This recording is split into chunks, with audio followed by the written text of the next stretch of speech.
Hey guys, what's up? Welcome back to my channel. Thank you so much for clicking in on another video. Today I will be talking about my favorite movies of October 2021, which there was quite a bit of movies that came out this year. Oh, this year, obviously, Megan. There's quite a bit of movies that came out in October of this year, and I saw quite a bit of them. I didn't see all of them. I haven't been able to see Lamb yet. Didn't watch No Time to Die. Not that big of a James Bond fan. What else did I not see? Didn't see Antlers yet. Didn't see like Adam's Family, stuff like that. But I saw most of like the big hitters. So I'm going to start. So we're gonna like do this like seven, 6, 5, 4, 3, 2, 1, because I listed 7 movies here. So yeah, let's just start out with number 7, which is the Injustice animated movie, which was not good. I didn't quite like it. Um, for me, I say this a lot, but with animated stuff, it is a little bit harder for me to get into just because, like, I'm more of a live action person. There is some DC animated movies that I do enjoy, but I feel like they are just kind of slacking on the animation style anymore. I feel like they've just been doing the same animation style for so long. It's getting a little like overdone. I feel like they need to go in a different direction. And Injustice is such a huge story that they try to cram into like one movie. And it wasn't even that long. So yeah, it was too much in one movie, and there were certain things that I just didn't like that they changed from like the comic. So yeah, we're just gonna start out with that as my least favorite movie that I watched in 2020, October 2021. Number 6, a movie that I love this franchise of movies, but this one was definitely just didn't feel like it needed to be made necessarily, and that is Halloween Kills. I went and saw this with my mom, uh, I think we went to like an IMAX, or it was like a Regal, so like RPX screen. I don't know. It just seemed like a movie that didn't need to be made. It didn't really do much for the story. I know that there's like one more movie after this called Halloween Ends, and it feels like once they announced that they were doing Halloween Ends, it was like, oh, okay. Um, and then I watched this one, and I was like, yeah, this there's nothing in it really that advances the story. I mean, Jamie Lee Curtis's character is just sitting in a hospital room most of the time. It did have some cool kills in it though. Some that didn't quite make sense, but I mean, it's Halloween. It's a guy that like at times seems like he has superpowers. He definitely has superpowers. Like there's no ifs, ands, or buts. But like this, he has like this montage at the end of the movie, because like basically the entire movie is Tommy Doyle's annoying ass character is like rallying up all of Haddonfield to uh go after Michael Myers and like beat the shit out of him, kill him essentially. And they think that they think they got him. They think they got him. And it's like, as the watcher, I'm like, I think they have him too. And it's like I was almost rooting for Michael in a sense, because it was like, yo, you can't let Tommy fucking Doyle, like his name is Tommy, you can't let him kick your ass and kill you. And he doesn't. Spoilers if didn't watch it, but Michael gets up and has such a cool, it's like an Avengers montage of him just beating the shit out and killing all of these civilians of Haddonfield who just tried to beat and kill him. So I thought that was cool. That little part at the end was really cool. But I mean, it didn't do much for like the story, and there was like certain things that I was confused as to why they were even in the movie. um but yeah, I mean, I love the score. Obviously the score for these movies are dope. And the kills were cool. But yeah, didn't really do much. It was more of just like, switch your brain off and enjoy a guy in a William Shatner mask kill people. Number 5 is Venom: Let There Be Carnage. I feel like I enjoyed this movie more than I had issues with it. I love the dynamic between Eddie and Venom in this movie. I think that, I mean, it's Tom Hardy. He can do no wrong. I really enjoyed their relationship. There was things in this movie that didn't make sense to me of why they were even included. Like Michelle Williams' character, her whole arc in the movie really didn't seem to need to be there for me. I wish that instead of like her like going to find Venom and convincing Venom to help save Eddie, I wish it was just like um Venom doing that on his own. Like he like somehow like knows that Eddie is in trouble and he goes and saves him on his own. Because I feel like they formed like this really great relationship that would have been a little bit better instead of having Michelle Williams character do it. And I feel like they just wanted to put female Venom in it again. So they just were like, oh, we're just gonna put you in for this like small part, just so we can show female Venom. I really did enjoy when Eddie and Cletus were like they had interactions. I thought that Woody Harrelson and Tom Hardy played really well off of each other, and they both like Woody Harrelson plays like the perfect psycho guy. It was weird though when they like showed the flashback of Carnage, and it was like that's uh he didn't look like that. Like there's movies from the 90s with uh with Woody Harrelson, and he looked like Woody Harrelson. Like Woody Harrelson really hasn't changed that much from the 90s, like at least how he looks. So yeah, that was kind of odd choice there. Um anyway, I don't think the movie was long enough. I kind of just felt out like there were certain things like cut out of the movie. Like certain parts of the story, like you would be in one spot and then all of a sudden like once the officer goes to Eddie's apartment after Venom and Eddie like break off from each other, it feels like at that spot there is just really chopped up.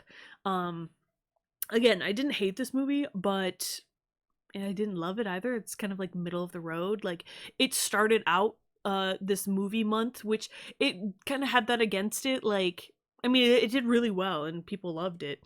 But for me, like it started this October movie month out, and then like everything after that I pretty much enjoyed. Like I was super looking forward to all of these other things coming out, not so much Venom. So it's kind of just like on the middle of my list because it was like I wasn't too interested to begin with, but the end credit scene was pretty cool. I do have questions about that, but I don't want to ramble too much on about Venom. On my list is Army of Thieves, which is directed by Matthias and also stars Matthias, who plays Dieter. And it gives you his backstory that does fill in quite a few questions for me when I watched Army of the Dead, because this is the prequel to Army of the Dead, and it focuses on Dieter's character. I really enjoy how both of these movies exist in the same universe. It is scored by Hans Zimmer, which this is like this and Dune are I feel like are two of very recent Hans Zimmer scores that are super unique. Like I haven't really heard him do anything like these two scores before. And I'm really hoping that they release this so I can listen to it because it's really good. Um the safe cracking scenes in this movie are so nerve wracking. Like the second one especially, like I was like holding like the sides of my chair, because I was like, yo, this is just, and it's so cool because you get to go inside of the safe while he's cracking it, and you see like the inner mechanisms inside the safe, and you can see how close he is to like messing it up, and you're like, oh my god, it is so nerve wracking. Um, yeah, I enjoyed this movie a lot more than I thought I would, because I really did love Army of the Dead. I love zombies, and I love like the whole like time loop theory that goes on with Army of the Dead. And there's definitely time loop theories for this one too. And it's really cool to see everyone talk about it on the timeline and see like what everyone thinks about it. So yeah, if you haven't checked it out, it's on Netflix right now. Go ahead and watch it. We are getting into my top three, and I won't say any spoilers for these because they are fairly recent. Like all these are fairly recent, but like I feel like there's still like time for you to go see it before it's out of theaters type thing. So number three is Last Night in Soho, and Edgar Wright directs this, and I just It is so good. It's so aesthetically pleasing to look at. The two main actresses in this movie are Anya Taylor-Joy and, sorry, I have notes down here, Thomasin McKenzie, and they both do such an incredible job of like mirroring each other, and like I can't say anything without spoiling it. But yeah, so essentially it is the main character's name is Eloise, and she goes to London to go to fashion school. And in the beginning of the movie, it kind of hints that she has like this ability to see certain things, and she starts seeing Anya Taylor-Joy's character Sandy, because she's obsessed with like the 60s and the aesthetic of the 60s. And so she starts seeing Sandy in her dreams, and every night she dreams it's a different part of Sandy's life. And um she becomes like obsessed with Sandy and starts changing her hair to be like Sandy. And all of this is in the trailer, so this isn't really a spoiler of anything. She changes her hair, and she starts like really becoming obsessed with Sandy and Sandy's life. And there is a twist in this movie which I kind of predicted a little early on, but it was still like when the switch happens, like when it's just like, oh, okay, that's where this is going. And it's really great. It's shot so beautifully. I love the music. Again, it's the cinematography is beautiful. And yeah, this is, I mean, number three for me. It's so good. Definitely go check it out in theaters if you can. Anya Taylor-Joy has a beautiful I mean, she's just incredible as is. So she sings in this movie a few times, and it's beautiful. Matt Smith is also in this movie, and he is oddly sexy in the 1960s aesthetic. And he plays Sandy's like boss or like manager in this movie, and he's a total fucking dirtbag, and he plays it so well. But yeah, I mean, it's number three because my top two favorite movies are just that fucking good, and I'm just like, wow, yeah. So number three, I mean, it's pretty much a perfect movie for me. But yeah, the next two, you'll see why it's number three. Two is a movie that I cannot suggest more people go see. It is The Last Duel by Ridley Scott.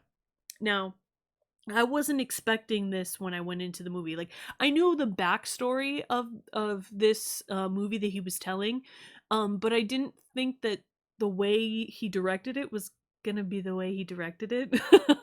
um, so it tells you this story of this woman who's played by Jodie Comer, and she's just, I mean, I really hope she gets nominated for an Oscar because her performance in this movie, it's like it tells you this story by three different perspectives. So you get it from Adam Driver's character's perspective, you get it from Matt Damon's and Jodie Comer's. And Jodie Comer's character and Matt Damon's character are married in this movie. And Adam Driver is the best friend of Matt Damon in this movie. So you get this story from three different perspectives, and each is different. And somewhere in there lies the truth, which is Jodie's character's perspective. And it is I don't really, I mean, Ben Affleck is also in this movie, and he's hilarious and does a really great job. But Matt Damon's character for me, I feel like was kind of a miscast. He just seemed like so out of place in this movie. Everyone else though does a really really great job.